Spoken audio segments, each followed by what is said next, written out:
सबसे पहले। विद्युत वितरण खंड द्वितीय पर तैनात अधिशासी अभियंता भय और खौफ के साए में कार्य करने को मजबूर है। सहायक लेखाकार की गलतियों की शिकायत करना अधिकारी को इतना महंगा पड़ गया कि न तो आरोपी कर्मचारी पर विभागीय कार्रवाई हो रही और न ही अधिकारी को पुलिस सुरक्षा मुहैया कराई जा रही। आलम यह है कि अब भयभीत एक्शन द्वितीय अब अपने स्थानांतरण की मांग कर रहे हैं। इनकी शुरू से ही गतिविधियां ठीक नहीं थी। इनका मूल तैनाती इनकी प्रबंध निदेशक पश्चिमांचल विक्टोरिया पार्क मेरठ में है, तो ये अचानक अक्सर ही गायब रहा करते थे इस कार्यालय से। जब इनका मन किया हफ्ते में एक आध दिन आ गए, नहीं किया तो नहीं भी आए। अचानक अगले महीने 8-9 को ये कार्यालय से जो अचानक गायब हो गए। पता करने पर इनके द्वारा बताया गया कि मैं तो आउट ऑफ स्टेशन हूँ। तो सक्षम अधिकारी होने के नाते मैंने इनका वेतन काटने का और अनुपस्थित रहने का आदेश कर दिया, जिस पर इनकी बहुत ज़्यादा बौखलाहट हो गई। दरअसल आपको बता दें, मामला बड़ौद के विद्युत वितरण खंड द्वितीय का है। यहाँ पर तैनात अधिशासी अभियंता राजेश कुमार द्वारा कार्यालय में तैनात सहायक लेखाकार की शिकायत पुलिस के अलावा आला अधिकारियों से की गई थी। आरोप है कि सहायक लेखाकार द्वारा 21 अक्टूबर को कार्यालय में घुसकर अधिशासी अभियंता राजेश कुमार को जाति सूचक शब्दों के साथ धमकी भी दी गई थी। मेरे कार्यालय में 5:15 बजे अमित राठी आते हैं। आते ही बदतमीजी और गाली गलौज स्टार्ट कर देते हैं, जाति सूचक शब्दों का प्रयोग करते हैं। यहाँ पर 3 अनिल दवास, प्रवीण, विनय कॉन्ट्रैक्टर मौजूद थे। उनके सामने इन्होंने बदतमीजी की और वो सारा चूक हमारा पूरा कार्यालय सीसीटीवी कैमरों से लैस है। उसमें सारी रिकॉर्डिंग थी, जिसकी क्लिप भी आजकल सभी के पास लगभग उपलब्ध है। वो बदतमीजी करके जहाँ से चले गए, गाली गलौज करते हुए जान से मारने की धमकी दी उन्होंने। उसके बाद 2-3 दिन कार्यालय से गायब रहे। मैंने अगले ही दिन 22 तारीख को प्रबंध निदेशक विक्टोरिया पार्क मेरठ ट्रिब्यूनल को लिख दिया कि इस तरह से जो है ना हमारे कार्यालय में मेरे साथ अभद्रता हुई है, गाली गलौज हुई है, जान से मारने की धमकी दी गई है। इस पर उचित कार्रवाई जल्द से जल्द की जाए। यह पूरी घटना सीसीटीवी कैमरे में भी कैद हुई है। इस प्रकरण की शिकायत पुलिस व एमडी मेरठ को भी एक्शन द्वितीय राजेश कुमार द्वारा की गई। एमडी मेरठ द्वारा 2 सदस्यीय जांच टीम भी गठित की गई। राजेश कुमार का कहना है कि 3 दिन बीत जाने का बावजूद भी टीम द्वारा जांच रिपोर्ट जमा नहीं की गई। साथ ही टीम द्वारा कार्यालय में आकर दूसरे बिंदुओं की जाँच की गई है। उसके बाद 3 दिन तक कोई कार्रवाई नहीं होती है। 25 तारीख को शाम को जब कार्यालय बंद होने का टाइम हो जाता है, प्रबंध निदेशक साहब की वीडियो कॉन्फ्रेंसिंग चल रही होती है, ओटीएस योजना चल रही है, उसके तहत मीटिंग में करीब 6:30 पौने 7 बजे ये आते हैं दोबारा और आके अपना फ़ोन पर किसी से षड्यंत्र बनाते रहते हैं। वो बीसी करीब 8:30 बजे ख़त्म होती है। जैसे ही मैं कार्यालय से निकलता हूँ, कार्यालय में कोई मौजूद नहीं होता है।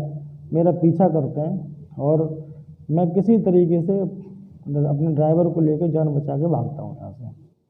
अगले दिन मैंने इस प्रकरण की पूरी थाने में तहरीर लिख के दी कि इस तरह की पहले घटना हुई है, अब पीछा किया जा रहा, ये सब हो रहा है।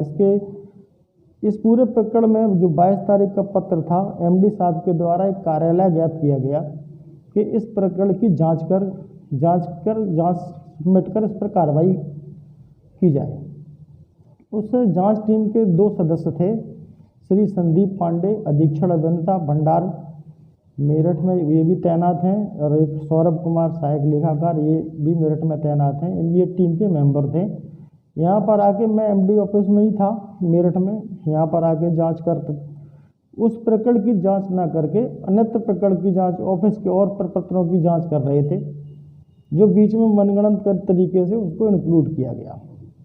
वो जांच जब मैं 4-4:30 बजे के आसपास से एमडी ऑफिस से यहाँ पहुँचा तो मैंने उनको बताया कि आप इसकी जांच करने आए, ये जांच करिए। उसके संबंध में सारे प्रपत्र उनको दे दिए गए, पर आज तक भी उनके द्वारा वो प्रपत्र कंसीडर करके वो जांच पूरी नहीं की। जबकि बहुत 10 मिनट की भी जांच नहीं थी। उन 4 लोगों से पूछना था कि यहाँ पर ये घटना हुई कि नहीं हुई, कैमरों में चेक करना था और यहाँ के स्टाफ के सामने जो स्टाफ उस कैमरे में रिकॉर्ड हैं उन स्टाफ से पूछना था। हालांकि उन स्टाफ से मैंने जांच टीम को कहा भी कि ये इन्होंने गालियां दी कि नहीं, तो उन्होंने भी उस बात की पुष्टि की। ओमवीर नाम के जो कैमरे में एक सरकारी भी कर्मचारी कैद है, उसने इस चीज़ की पुष्टि की कि हाँ गाली गलौज इन अमित राठी ने साहब को दी। मैंने इस जांच को सबमिट नहीं किया और अननेसेसरी पत्र लिख रहे हैं कि इसके आपके द्वारा इसकी मेरे आने की 1 से 7 बजे तक की CCTV कैमरे फुटेज भेज दीजिए, FIR की कॉपी भेज दीजिए कि क्या आपने FIR की है। इस तरह से करके टाइम बिता रहे हैं और इस प्रकरण को की जांच सबमिट नहीं कर रहे हैं, जिससे कि प्रबंध निदेशक महोदय के द्वारा इस प्रकरण में कुछ फैसला लेके इसमें मुझे कुछ न्याय दिलाया जा सके।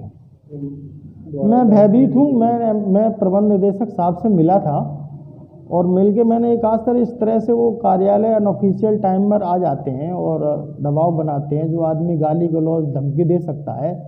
और मैं वहाँ पर कार्यालय में रात को आपकी 10-10 बजे तक BC चलती है, कभी 9:30 तक BC चलती है, कभी 8 तक चलती है।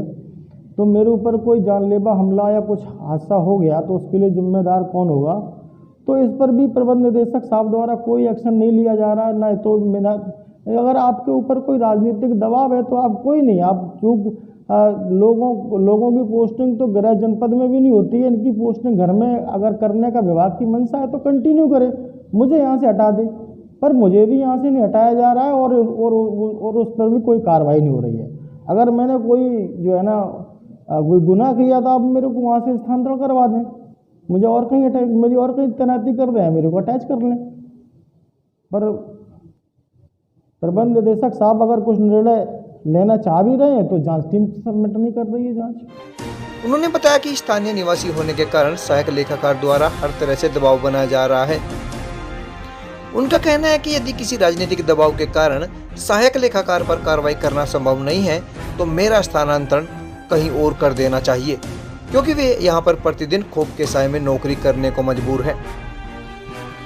या मेरे को स्थानांतरण कर दिया जाए। जब अगर MD साहब के ऊपर कोई इतना तगड़ा राजनीतिक दबाव है कि जो है ना सहायक लेखाकार की तैनाती उसके घर में ही रहेगी और वो बदतमीजी ही करेगा, तो अब इसका मेरे पास क्या सोल्यूशन है? मेरे पास तो यही सोल्यूशन है कि मेरे को सुरक्षित कर दिया जाए। क्यों मुझे यहाँ विभाग से काम करवाया जा रहा है, फिर मेरा स्थानांतरण कर दिया जाए। मांग नौकरी करना है, मजबूरी में कर रहे हैं, दहशत में नौकरी कर रहे हैं, नौकरी करनी पड़ेगी, दहशत में नौकरी करनी पड़ेगी। किसी तरह से अपना छुप छुपा के आते हैं, अपना काम करते हैं, फिर चले जाते हैं, फील्ड में नहीं निकलते हैं, हमेशा ऑफिस में बैठे रहते हैं। OTS चल रही है, उसकी वजह से फील्ड में निकलना भी दुश्वार हो गया, कहीं कोई हमला न करवा दें।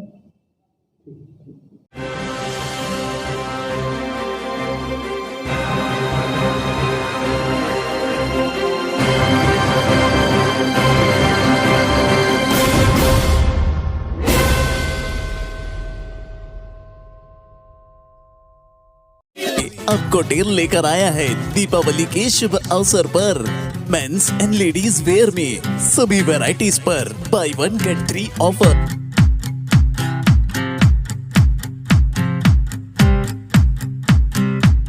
जी हाँ, अब खरीदें कोई भी एक गारमेंट MRP पे और पाएं 3 गारमेंट सेम कैटेगरी में बाय 1 गेट 3 फ्री। कोटेल Milano international April Ritu collection, बड़ा दिल्ली बस स्टैंड, मान होटल के सामने।